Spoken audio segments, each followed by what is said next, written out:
Bonjour, je suis Chris Burns et bienvenue dans The Network, où nous nous connectons avec des experts pour aller au cœur d'un sujet d'actualité. Mais attention, nos invités ont 25 secondes maximum pour répondre. Gare, découvrons notre sujet du jour.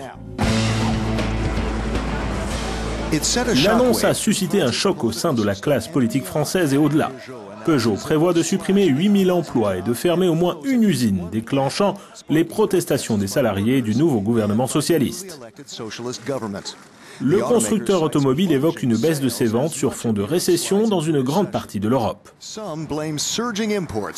Autre raison évoquée, la hausse des importations en raison d'un nouvel accord de libre-échange avec la Corée du Sud. On critique aussi une productivité à la traîne, le montant élevé des taxes et le coût du travail. D'après certains, il est grand temps de mettre fin à la surcapacité dans l'industrie automobile européenne et de procéder à des fusions. Pour d'autres, le problème est plus vaste.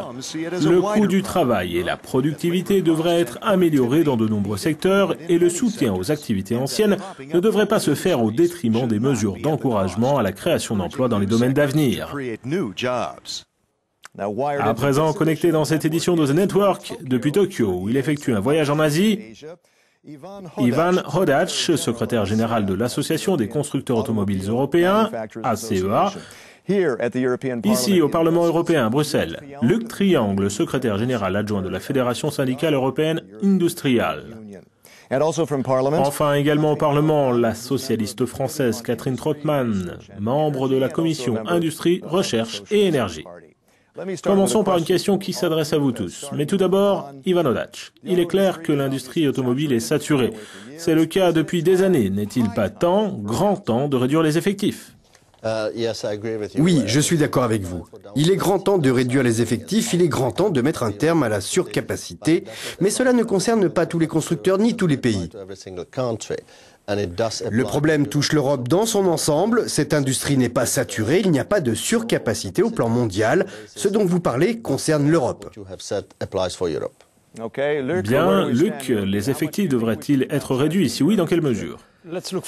Voyons d'abord pourquoi on a une surcapacité. Cela s'explique aussi par ce foyer d'austérité installé en Europe qui entraîne une baisse du pouvoir d'achat parmi les citoyens et les salariés. C'est une partie du problème. Deuxièmement, la surcapacité a été créée par les constructeurs eux-mêmes.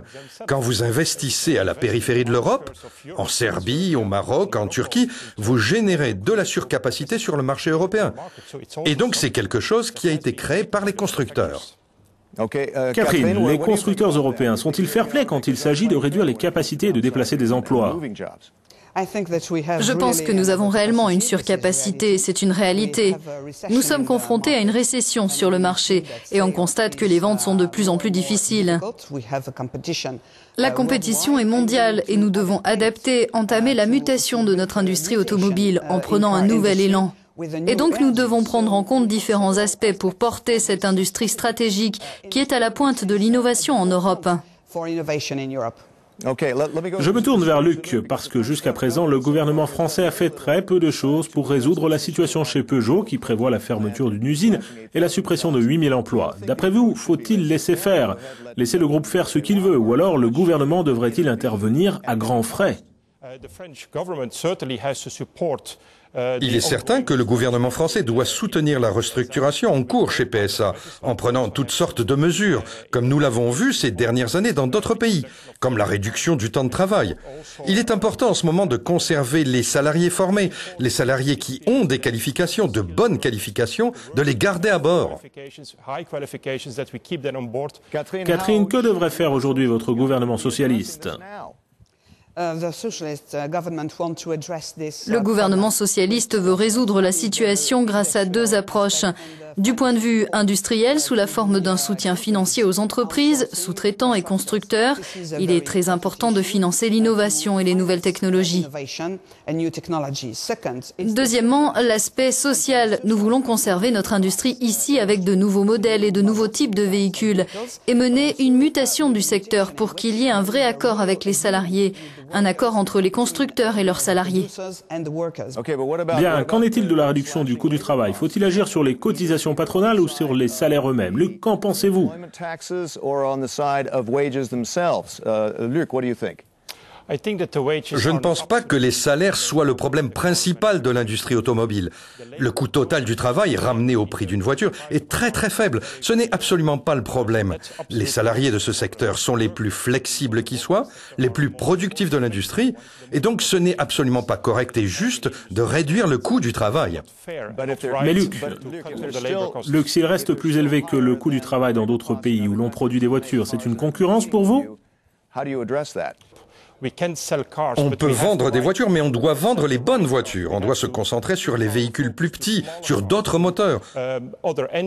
On doit aussi tenir compte du fait que les mentalités sont en train de changer parmi les citoyens. Ok. Yvan, quelles sont pour vous les solutions? Il semble que l'industrie automobile soit divisée. Volkswagen a demandé au patron de Fiat, Sergio Marchionne, de démissionner de la présidence de l'Association des constructeurs européens.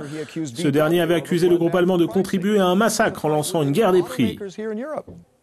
Je ne veux pas commenter ce que Volkswagen a dit sur Sergio Marchionne, mais revenir sur ce qui a été évoqué plus tôt.